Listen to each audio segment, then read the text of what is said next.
You woke up this morning. Before your feet even touched the floor, you checked your phone. Why? It wasn't hunger. It wasn't thirst. It was a chemical, one tiny molecule sitting deep inside your brain, silently pulling the strings of almost everything you do. Your motivation, your mood, your habits, your addictions, even your ability to feel joy.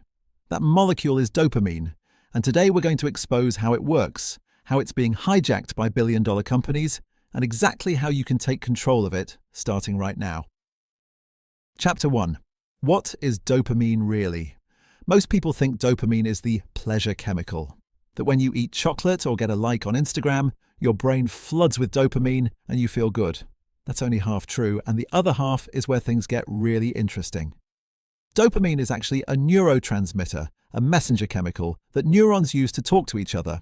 It's produced mainly in a region called the ventral tegmental area, or VTA, deep in the brain's reward center.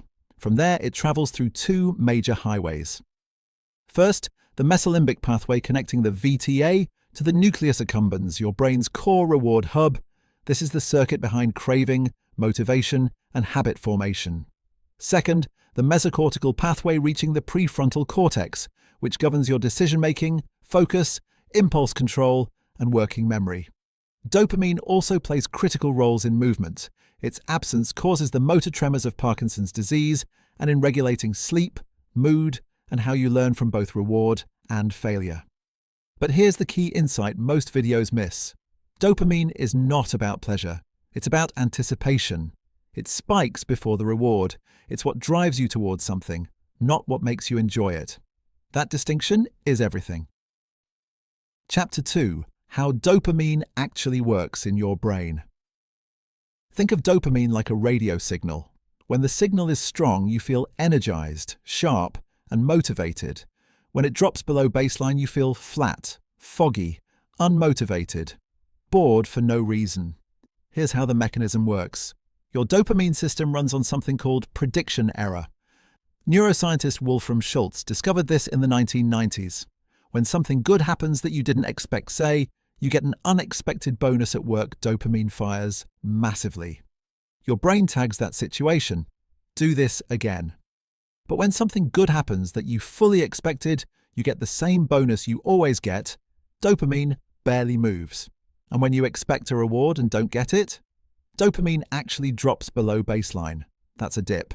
That's the disappointment signal. This is exactly why slot machines are so addictive. You never know when you'll win.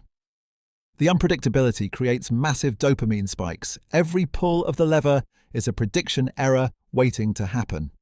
Casinos have literally engineered this loop. And the same science is running on the apps on your phone right now. Chapter 3. Hijacked. How bad habits hijack your dopamine. Let's be real. The same system designed to help you survive and thrive is being weaponized against you every single day. Social media, every notification, every like, every comment is a micro-dopamine hit. The infinite scroll is designed with no endpoint. It mimics the unpredictability of a slot machine. You scroll, you maybe find something exciting, you scroll more. Former Google design ethicist Tristan Harris called this a slot machine in your pocket. He's not wrong. Processed food is no different. Food scientists engineer products to hit what they call a bliss point, the precise ratio of sugar, fat, and salt that maximizes craving and reward. Chips, fast food, sugary drinks, they're not designed to satisfy you. They're designed to make you want more. That's a dopamine loop by design. Drugs and alcohol take it even further. Cocaine, for example, blocks dopamine reuptake, causing it to flood the synapse at 3 to 5 times normal levels. But the brain is adaptive. Over time, it reduces receptor density to compensate, meaning you need more and more just to feel normal. That's the pharmacology of addiction in one sentence. Gaming and pornography work through the same mechanism, constant, escalating novelty. The brain habituates to previous levels and demands higher stimulation. Studies show heavy users show reduced grey matter density in the prefrontal cortex, the same area governing impulse control and goal-directed behavior. All of these things share one mechanism. They spike dopamine far beyond what any natural activity could achieve, and your brain pays the price later. Chapter 4. The Crash. Why you feel empty after the scroll. Here's what no one tells you about chasing cheap dopamine. Every spike comes with a crash. Your brain works hard to return to homeostasis balance, so when dopamine goes up unnaturally, receptors downregulate. Fewer receptors, less sensitivity, lower baseline. The result? The things that used to make you happy, a conversation with a friend, a walk in the sun, reading a book, they barely register anymore. You've burned through your sensitivity. You need bigger and bigger hits just to feel okay. Psychiatrists call this anhedonia, the inability to feel pleasure from everyday things. It's a hallmark of depression, and increasingly it's being reported by people who have never been depressed before people who simply stare at their phones too much. Think about this.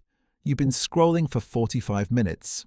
You put the phone down, you feel restless, slightly irritable, you can't focus, you pick it back up. That is dopamine withdrawal in its mildest form. That's your brain, already recalibrating, pulling you back in. Chapter 5. Managing dopamine like a pro. Here's the good news. Your brain is neuroplastic. It can rebuild sensitivity, it can reset, and you have more control than you think. The first step is to avoid dopamine stacking. This is when you combine multiple high-stimulation activities, simultaneously caffeine while checking social media, while listening to hype music while eating a snack. Every one of those stacks on top of the others, artificially inflating your dopamine baseline and making everything else feel boring. Pick one stimulus at a time, especially in the morning. The second step is to prioritize natural dopamine builders. Exercise is one of the most powerful. A 2021 study in neuropsychopharmacology found that even 20 minutes of moderate aerobic exercise significantly elevated dopamine and its precursor, L-DOPA, in the brain with effects lasting hours. Cold exposure, like a cold shower, has similar effects. These aren't hacks, they're biology. Fix your diet too. Dopamine is synthesized from an amino acid called tyrosine, and you can't produce it without the right raw materials. Tyrosine-rich foods include eggs, chicken, turkey, fish, almonds, avocados, and bananas. Without adequate tyrosine and cofactors like iron, folate, and B6, your brain literally cannot make enough dopamine. Protect your sleep. Dopamine receptors regenerate during deep sleep. Chronic sleep deprivation reduces dopamine receptor availability, which is why poor sleep makes you moody, impulsive, and unable to focus. Going to bed and waking at consistent times is not optional if you want a healthy dopamine system. And practice mindfulness. A landmark study found that experienced meditators showed significantly elevated dopamine levels during meditation, not because they were doing something exciting, but because focused attention itself modulates the dopamine system. 10 minutes a day of intentional stillness is genuinely neurochemically powerful. Finally, use habit reversal for bad habits. The goal isn't suppression, it's substitution. Spot the urge early before it escalates. The moment you feel the pull to open Instagram, pause. Notice it, then redirect.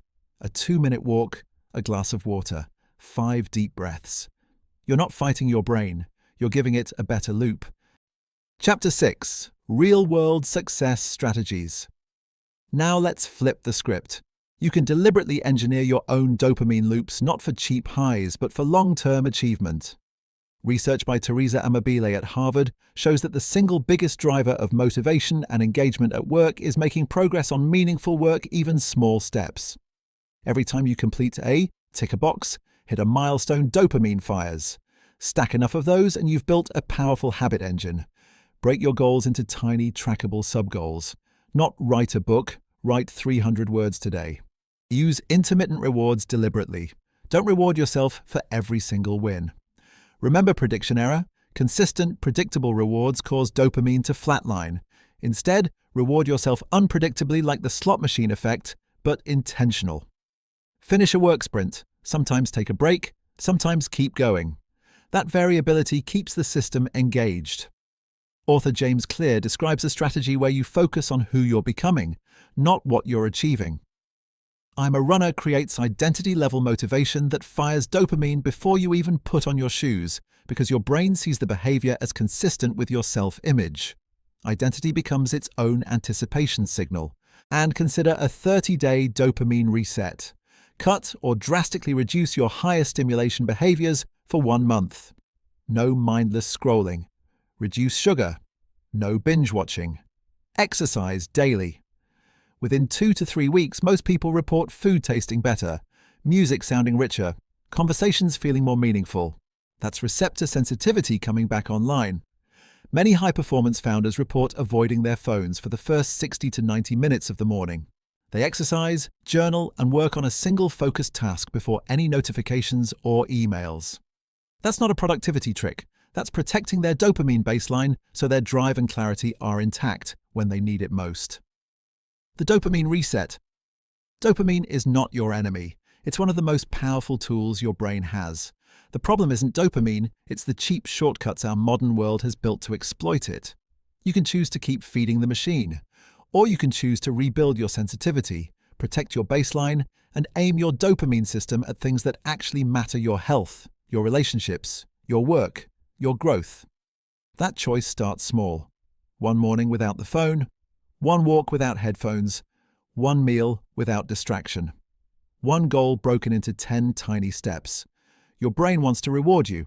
Give it something worth rewarding. If this video helped you, drop it in the comments.